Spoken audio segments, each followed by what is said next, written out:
Welcome to Mahi রান্নাঘর 24। আজকে আমরা নিয়ে এসেছি ঠেকুয়ার রেসিপি।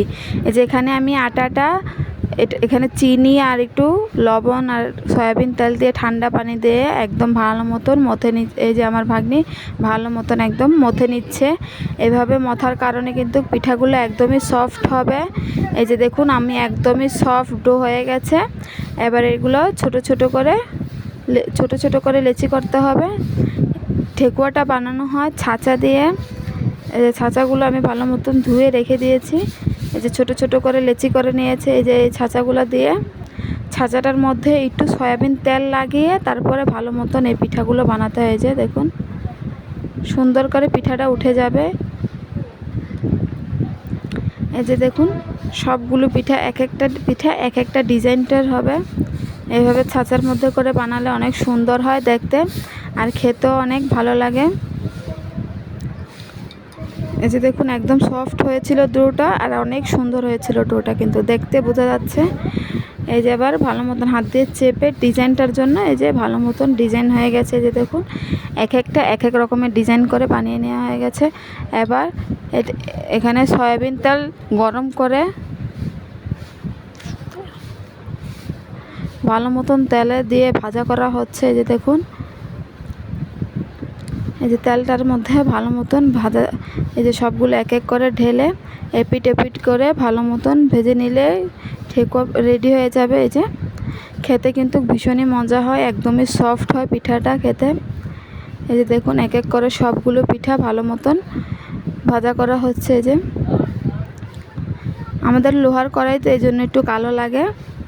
এই যে দেখুন সবগুলো এক এক করে ঢেলে ভালো মতন এপিট ওপিট করে ভালো মতন ভেজে নিচ্ছে। এই যে খেতে কিন্তু ভীষণই মজা হয়। আপনারা চাইলে একবার ট্রাই করে দেখতে পারেন, আর আমাদের পাশে থাকবেন, আমাদের চ্যানেলটাকে সাবস্ক্রাইব করবেন। এই যে দেখুন লাল লাল করে ভালো মতন ভাজা করা হয়ে যাচ্ছে।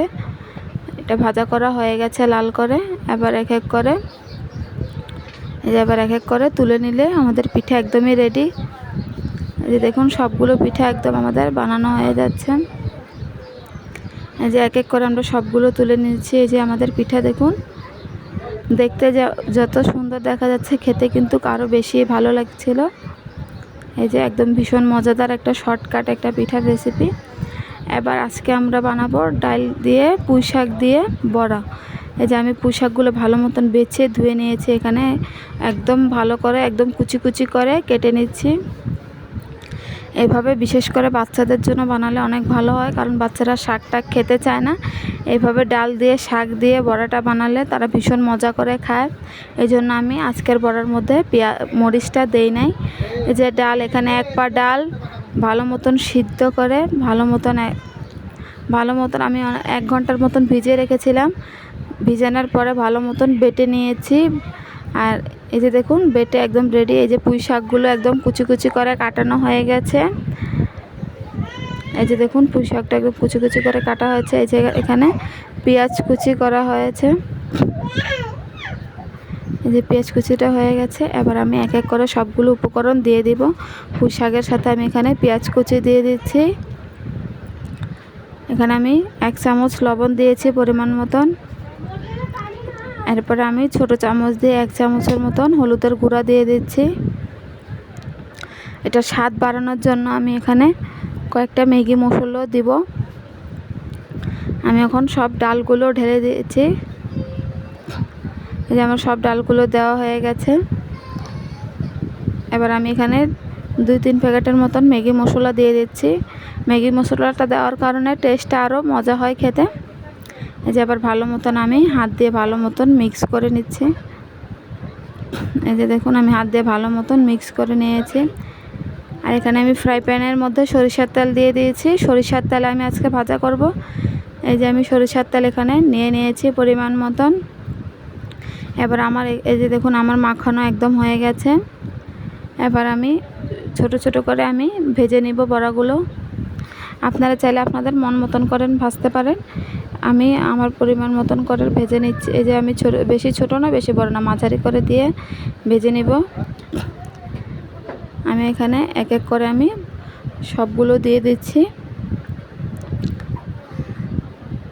এই যে আমি সবগুলো দিয়ে দিচ্ছি। এভাবে করে আপনারা একবার পেঁয়াজুটা বানিয়ে বাচ্চাদের দিবেন, বাচ্চারা অনেক পছন্দ করবে, বড়রাও খেতে পছন্দ করবে। আমরা প্রায় মাঝে মধ্যে এভাবে পেঁয়াজু বানিয়ে খাই, সবাই অনেক পছন্দ করে, আর আমার মেয়েরও অনেক পছন্দ করে এভাবে। এই যে দেখুন এক পিঠ হয়ে গেছে ভাজা করা, আবার আমি আরেক পিঠটা ভালো মতন ভেজে নিচ্ছি। এই যে দেখুন আমি আরেক পিঠটা ভালো মতন ভেজে নিচ্ছি।